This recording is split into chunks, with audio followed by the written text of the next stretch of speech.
बिस्मिल्लाहिर्रहमानिर्रहीम। अस्सलाम वालेकुम। Lecture number 45। आज का लेक्चर उन लोगों के लिए है जो अभी तक शुगर के मरीज़ नहीं बने मगर रेड लाइन जैसा कि प्री दियाबेटिक पर पहुंच चुके हैं।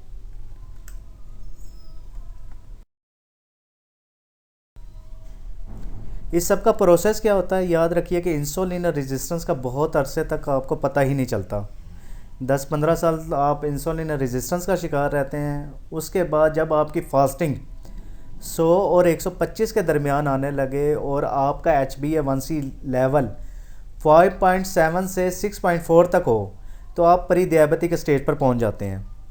जबकि दियाबेटीज़ जो होते हैं फास्टिंग उनकी 126 से ऊपर हो या फिर HbA1c उनका 6.5 से ऊपर हो तो ये कन्फर्म दियाबेटिक पेशेंट होते हैं। ये 3 स्टेजेस हैं। सबसे पहले इंसुलिन रेजिस्टेंस होती है, दूसरे नंबर पर प्री दियाबेटिक, फिर होता है दियाबेटीज़।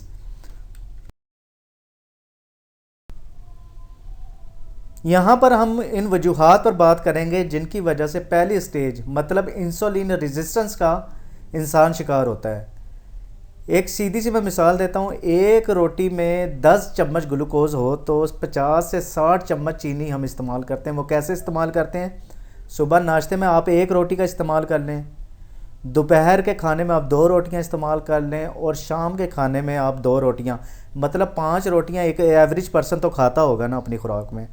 इसका क्या सबब बनता है? इंसुलिन की ज़्यादती होती है, रोटी ग्लूकोज से भरपूर होती है। जब आप ग्लूकोज का इतना ज़्यादा 50 से 60 चम्मच ग्लूकोज यानी कि चीनी का आप इस्तेमाल करते हैं तो लबलबा क्या करता है? इजाफी इंसुलिन बनाता है ताकि वो इस इजाफी शक्कर को, इस इजाफी ग्लूकोज को बतौर एनर्जी जिस्म को फ्यूल फराहम कर सके। याद रखें जब इतनी ज़्यादा शुगर खून में शामिल होती है तो लबलबा इंसुलिन ज़्यादा बनाता है। आप बार बार खाते हैं, लबलबा बार बार इंसुलिन बनाता है।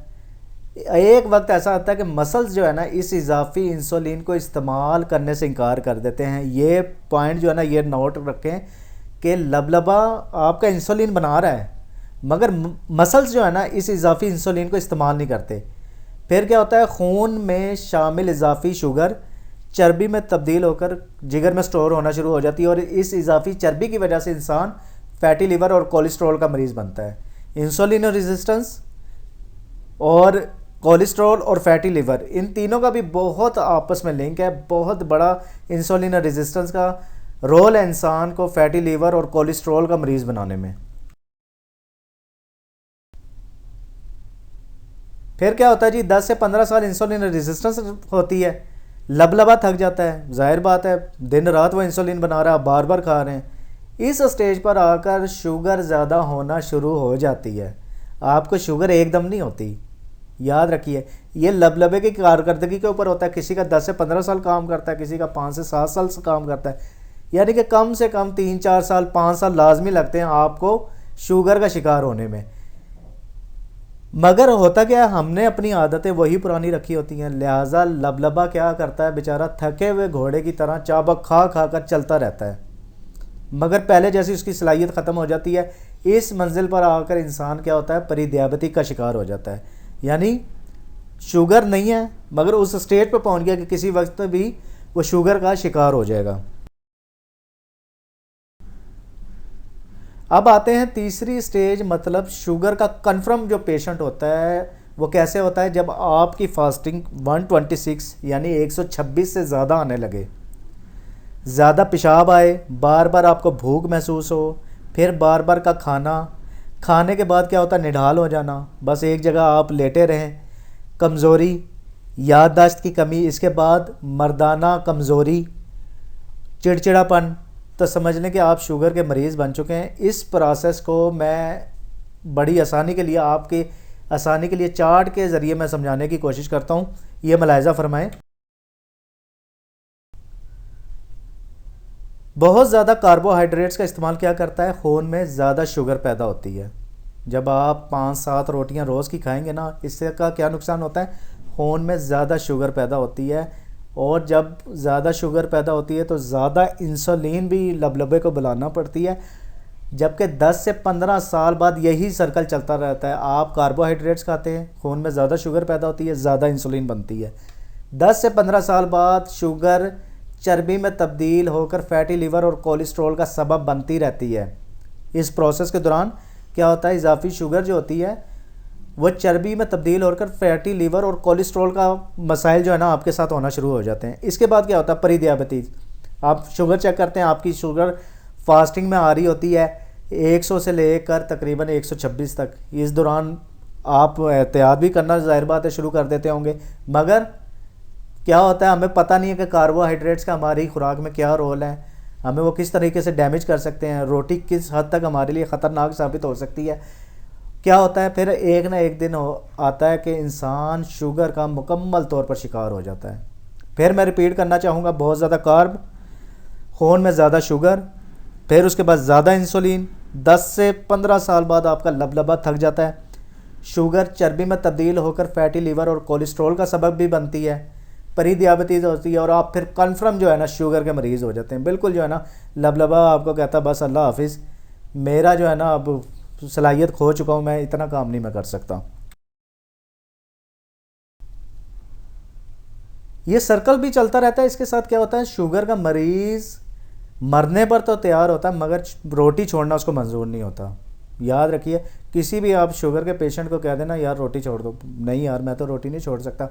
मेरे कितने यहाँ पर जानने वाले हैं, हत्ता कि मेरी अपनी वालदा, उनको गालिबन 2004 में तशख़ीस हुई थी, तब तो इतनी मालूमात नहीं थी हमारे पास, हम भी छोटे थे, तो ज़ाहिर बात इलाज चलता रहा। 10 साल तकरीबन वो मेडिसिन पे रही हैं। फिर डॉक्टर ने 2012-13 में उनको रिकमेंड कर दिया जी आप इंसुलिन पर आ जाएं, अब आपका लबलबा ख़त्म हो चुका है। तो हुआ ये कि एक दिन मैंने अपनी वालदा को कहा अम्मी के रोटी खाना आप कम करें, सालन वगैरह प्रोटीन का ज़्यादा इस्तेमाल करें, फ़ैट्स का ज़्यादा इस्तेमाल करें।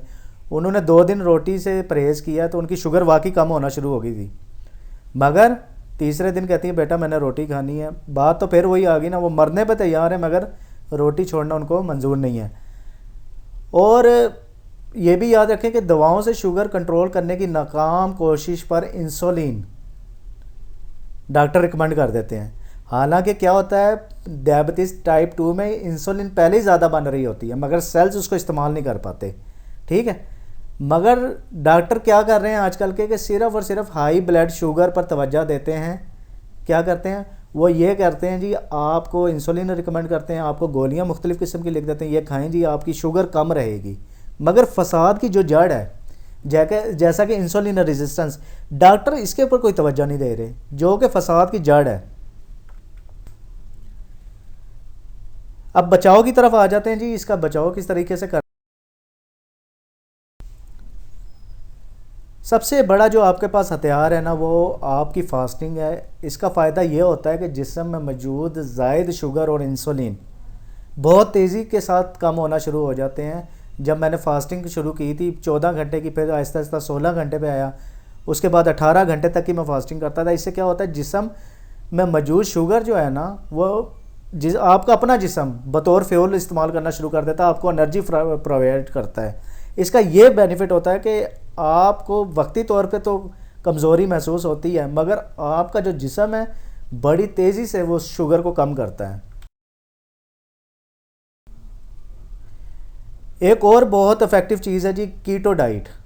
इसमें क्या होता है, कार्बोहाइड्रेट्स कम से कम है, यानी कि 20 से 25 ग्राम आप कार्ब्स खा सकते हैं रोज़ाना की बुनियाद पर, और वो भी सब्जियों की शक्ल में, ठीक है। गोश्त का माकूल मकदार में, मतलब 250 से लेकर 400 ग्राम तक का इस्तेमाल। हाँ, अगर जो गरीब बंदे हैं रोज़ाना की बुनियाद पर गोश्त नहीं अफोर्ड कर सकते, वो ओजड़ी, दिल, फेफड़े, कलेजी यानी कि जानवर के जो ऑर्गन्स होते हैं गोश्त से निस्बतन सस्ते मिल जाते हैं, ये इन चीज़ों का इस्तेमाल कर लें। और high fats diet, high fats का क्या फ़ायदा होता है कि आपको क्रेविंग नहीं होती, आपको बार बार खाने की ज़रूरत नहीं पड़ती। इसका क्या बेनिफिट होता है, जब आप खाते नहीं हैं बार बार, इंसुलिन बहुत तेज़ी से कम होना शुरू हो जाती है। एक और बहुत ज़रूरी आपका हथियार है जी वर्जिश और वॉक। याद रखिए अल्लाह ताला ने हरकत में बरकत रखी है। ये फार्मूला मैंने अपने ऊपर लागू करके वेट लिफ्टिंग और वॉक को ज़िंदगी का हिस्सा बना लिया था। आज भी अल्हम्दुलिल्लाह मैं 1 घंटा सुबह वॉक करता हूँ, शाम को 1 से 1.5 घंटा मैं जिम करता हूँ। और आप यकीन करें, जिस दिन आपने ये 2 चीज़ें अपने ऊपर लागू कर ली ना, हरकत में बरकत वाली, यकीन करें आप तीसरे चौथे दिन अपने आप को इतना को एनर्जेटिक महसूस करेंगे कि जैसे आप शुगर के पेशेंट है ही नहीं।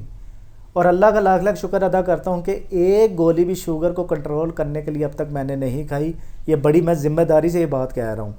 अगर मैं सही बताऊँ, अगर इन चीज़ों के बाइस अगर किसी की शुगर कंट्रोल ना हो रही हो ना, तो सबसे बड़ी मिसाल मैं बैठा हुआ हूँ।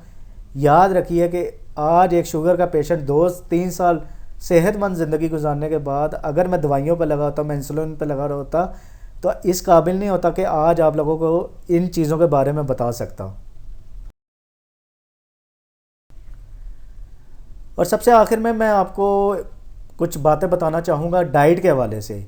हर किस्म का वनस्पति घी और तेल आपका जो है ना वो बंद है। वेजिटेबल ऑयल्स हो गए, वेजिटेबल घी हो गया, ये आपका बंद है। इसकी जगह आपने जानवरों की चर्बी से हासिल शुदा घी, देसी घी, मक्खन, सरसों का तेल, जैतून का तेल, नारियल का तेल, इन चीज़ों में आपने अपना खाना पकाना है।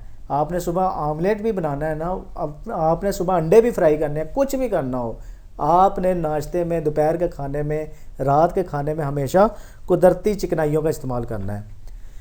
इसके साथ साथ फास्ट फूड्स, बेकरी आइटम्स, रोटी, चीनी, चावल और गंदम से बनी हर चीज़ आपकी बंद होगी। क्या इसका बेनिफिट होता है कि फ़ास्ट फूड हो गए, एक तो वैसे भी वो अनहेल्थी फैट्स होते हैं उसमें, उसके बाद तेज़ तरीन मसाले, ये सब की सब चीज़ें जो है ना आपके मैदे को डिस्टर्ब करती हैं। इसके अलावा शुगर आपकी कभी कंट्रोल नहीं होगी, आपका ब्लड प्रेशर कभी कंट्रोल नहीं होगा। सीधा सा फार्मूला है, रोटी, चीनी, चावल और गंदम से बनी हुई हर चीज़ जो है ना, यानी कि उसमें शवारमा ब्रेड भी आ जाती है, गंदम से बनती है, उसमें बर्गर का बन भी आ जाता है, उसके बाद उसमें पिज़्ज़ा के ब्रेड भी आ जाती है, उसमें ब्राउन ब्रेड, हर किस्म की जो बेकरी आइटम्स है ना वो गंदम से तैयार होती हैं। आपने अवॉइड करना है। और ये चीज़ें मैंने अपने ऊपर लागू की थी और अल्लाह के फजल से नतीजा आपके सामने। एक शुगर का पेशेंट 3 साल हो गए कमोबेश शुगर को शिकस्त दिए हुए, और बिल्कुल एक इफ़ेक्टिव और बिल्कुल एक बहुत ही अच्छी लाइफ गुजार रहा है बग़ैर किसी दवाई के। किसी किस्म की मेरी ज़िंदगी में अल्हम्दुलिल्लाह, अल्लाह का लाख लाख शुक्र है, किसी किस्म की मेरी ज़िंदगी में कोई मसला मुझे सामने नहीं आ रहा मेरे। इसके साथ ही इजाज़त चाहता हूँ। अल्लाह के हुक्म से फिर मिलेंगे, तब तक के लिए इजाज़त दीजिए। अस्सलाम वालेकुम।